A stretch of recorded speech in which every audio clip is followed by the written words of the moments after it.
What's happened since the last episode? Prince died. Oh, man. As a musician, you should. Hey, Tupac Shakur's mama. Yep. I didn't want to bring it up. I didn't want to bring it up because I could talk about it forever. But all of that and China also. Wait, the worst oh, one. no. China the Rustler? That's right, dude. Yeah. It all comes in totally threes, goddammit. I'm totally being sarcastic, obviously. No, but she did die. But she did die. I'm being sarcastic. Right. Yeah. No, but Prince was way worse. I got to see Prince in concert in 2008 at Coachella. We had bought tickets. He wasn't even on the bill. Somehow, this is what I've heard. This is probably completely rumor, not true, but it's apparently about a month or two before they got in contact with him and he's like, "Hey, I want to come headline your show. I want to come headline Coachella." And when Prince calls and asks you to headline a festival, you say, "Yes, sir." You how hard do you fucking want me to jump? But apparently he, and this is again rumor, it was like $4.5 million of their budget just for him to play that show. That's like what he required. Holy shit! But that's not the point. He's the anointed one, brother. When we were there and we waited.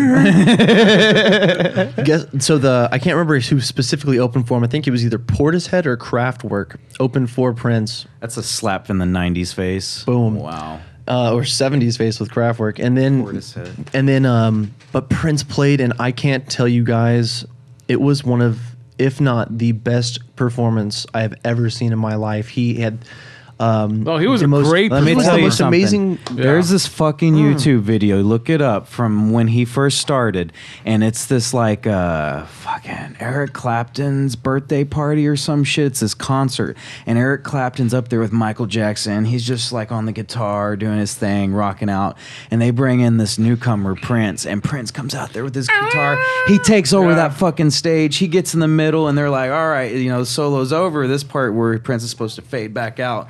And they're like looking at him, Michael Jackson and Eric Clapton, like, when's this guy gonna let go? He's like, nah, this is Prince's stage now. And they had to fade the fuck back. And it's not even his birthday. But just this young kid. And he was such a professional. He fucking produced it all. He wrote it all. He did most of the instruments. Like, damn. The guy was just a mastermind. I have more respect for him than Michael Jackson. Did you know he's amazing? Yeah, fuck he yeah, he has was. in his vaults, no lie, in his record vaults, albums that can go. One can be released for the next 100 years. But that's that dynamic I've never understood, because if it was that fucking good, wouldn't they have already released it? Is that a marketing thing? I don't know. No, but they just kept working on shit. They never stopped. They just always constantly working on stuff. Maybe it's a balance. It's the same thing with Aphex Twin, the one we mentioned earlier. He has apparently 200 plus hours of unreleased music. He's the number one person in the world with the most unreleased music. What's his name? What he said. David Auerbach or whatever from the Black Keys. He's like, sometimes he said he just goes into a studio and they'll lay down like 3 songs and they just hard drive them, because for them writing music's so easy, they can back up all these songs. He said him and his buddies one day looked at it and were like, we got like 70 songs over the course of the last year on our hard drives, and they released an album. And they toured together and under this shit. It's just what you do sometimes. Johnny Cash had more than 500 songs. Yeah. Whoa, shit! Yeah. No kidding. Mm-hmm. That is a lot of freaking songs. Recorded songs. It's crazy, man. No, some of these people, some of these Prince, artists. Prince, man, it was too pretty young. sad. It was shocked, like it always happens. 57 years old. He died man. of. He looked in good health, but 57. apparently not. No, he was in good health. It was the shit he was taking. Yeah. Those pills, man. And then, there's still I think there's still an autopsy to come, right? It's being performed right now. Pills are the worst, man. But he had shows lined up for the next year or two. Yes. Yeah. I mean, He not a was lot, coming but he had back from a a few tour. shows. Yeah. he was Man. he was going. And did you know he lived in Minnesota? Huh? Did you know? Yeah. He did a lot for Minnesota. I didn't know that, yeah. They worship him like a god where he lives there. Man, seeing the footage of him and seeing the influence he had on people, it's so sad seeing him and that Corey happen, Taylor from Slipknot and Stone Sour did a cover of Purple Rain. It's fucking awesome. Did they really? Yeah. It was real chill acoustic.